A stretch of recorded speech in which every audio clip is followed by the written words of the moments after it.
Diogène, fantaisie poétique. Du fond de son tonneau, tribune populaire, il exhalait sans peur sa maligne colère. La censure pour lui n'avait pas de bâillon. Le glaive de la loi respectait ses haillons. Aux passants, dont le monde était sa nourriture, en revanche, il jetait quelques sous en pâture.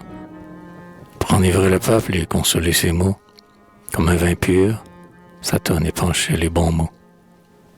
Puis, son front soucieux, bridé par la satire, aux phalènes d'amour que sa lanterne attire, souriait, et, narguant ses rivaux ébahis, il frottait sa laideur au charme de Laïs. Quand l'usage, absolu, règne par ordonnance, et que tout se nivelle au joug des convenances, malheur à l'imprudent qui s'égare d'un pas, hors du cercle banal qu'a tracé le compas.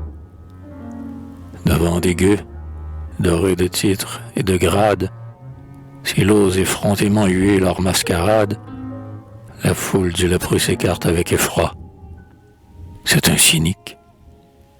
Eh bien, je suis cynique, moi. Et pour doter Provins d'une muse indigène, j'ose la baptiser du nom de Diogène.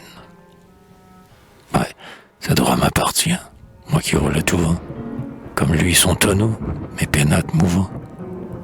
Moi qui, persécuté de visiteurs sans nombre, impatient enfin de grelotter à l'ombre, quand il me promettait assistance et conseil, n'ai répondu qu'un mot.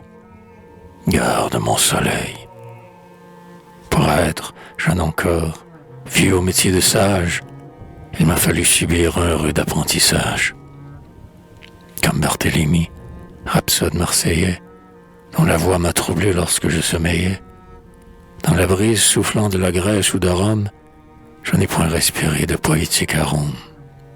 Et, né loin du midi, je n'eus pas même, enfant, à défaut de soleil, un foyer réchauffant. Un ogre, ayant flairé la chair qui vient de naître, m'emporta vagissant dans sa robe de prêtre. Et je grandis, captif, parmi ces écoliers, noirs frelons que mon rouge essaime par milliers, stupides glands que chaque diocèse nourrit pour les pachas de l'église française. Je suis à traîner les plis du noir manteau, le camail me brûlait comme un San Benito. Regrettant mon enfance et ma libre misère, j'égrenais dans l'ennui mes jours, comme un rosaire. Ah, quand les peupliers, longs rideaux du dortoir, par la fenêtre ouverte à la brise du soir, comme un store mouvant rafraîchissait ma couche, je croyais m'éveiller au souffle d'une bouche. Devant le crucifix, le saint bénitier, profane, j'enviais le sort d'Alain Chartier. Et quand le mois de mai, pour la reine des vierges, faisait neiger les lys et rayonner les cierges, priant avec amour l'idole aux doux souris, je convoitais un ciel parfumé de houris. Dans le feuille de pain, quand orgue qui soupire, parfois comme un oracle interrogeant Shakespeare, je l'ouvrais au hasard, mais quand mon œil tombait sur la prédiction d'Iphicton à Macbeth, berçant de rêve d'or ma jeunesse orpheline, il me semblait ouïr une voix sibylline qui murmurait aussi « L'avenir est à toi. La poésie est reine, enfant. Tu seras roi. » Vain présage, hélas. Ma muse voyageuse a tenté, sur leur foi, cette mer orageuse, où, comme Adamastor, debout sur un écueil, le spectre de Gilbert plane sur un cercueil. J'ai visité Paris, sol plus aride, aux malheurs suppliants que les rocs de Tauride, où l'air manque aux aiglons méditant leur essor, où les jeunes talents, cahotés par le sort, trébuchant à la fin, de secousse en secousse, contre la fosse ouverte où disparut escousse, non plus, en s'abordant, qu'un salut à s'offrir, le salut monacal. Frère, il faut mourir. Monde au pays, alors souris en rêve, comme un Jean-Jacques enfant son beau lac et ses grèves. Je revoyais Provence et ses coteaux aimés, de tant de souvenirs, de tant de fleurs semées. Son dôme occidental, dont chaque soir le fête, s'illumine au soleil comme pour une fête. Sa tour, dont le lichen crevasse le granit, où la guerre tonnait, où l'oiseau fait son nid. Géant contemporain qui, le front dans la nuit, se parle tête à tête une langue inconnue. Médaille des Césars ou des rois, sphinx jumeaux, qui jettent aux passants des énigmes sans mots. Pour semer de mes vers un sol vivace en friche, j'ai choisi Seine et Marne, et mon domaine est riche. Ces mots, où les éclairs de l'aigle gallican effrayaient le hibou qui règne au Vatican. Provins, docte ruine où l'histoire s'épelle.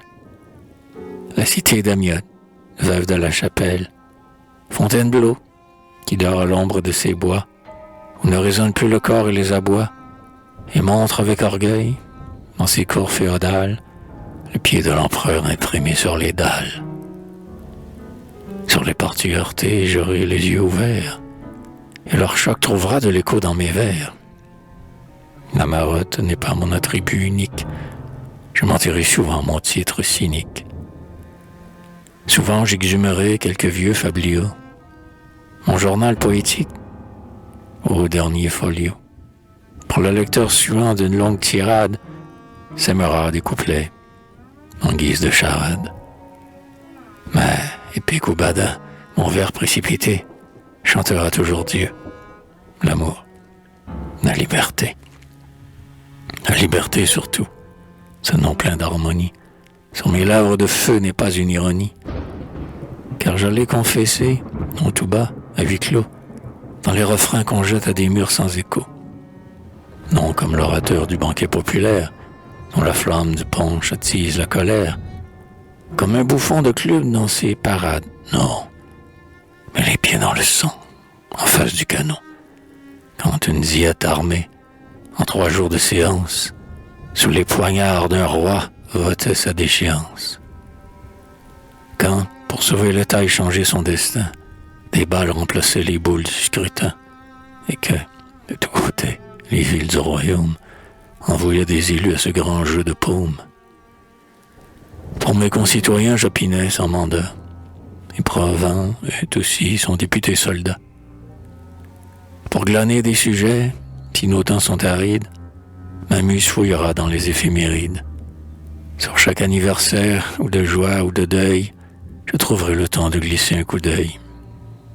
Quand sur nos boulevards le vent d'automne pleure, je veux y méditer une élégie, à l'heure même où, pur de crainte et de remords, les Girondins martyrs chantaient leur chant de mort. Et, sans doute, le mien remuera l'auditoire, car notre nom se mêle à leur funèbre histoire. C'est parmi nos aïeux, c'est à notre foyer, que le bourreau jaloux redemande à aboyer. J'ai médité longtemps ces noms que je murmure, qu'ils me viennent en public, ma poésie est mûre. Prêtez-moi donc secours, habitants riverains, du sol qu'ont baptisé les 2 fleuves parrains. Souffrirons-nous toujours que le proverbe rit, des talents champenois comme des vins de Brie? Diogène aux railleurs porte un défi mortel. Frères, j'attends vos noms pour signer le cartel.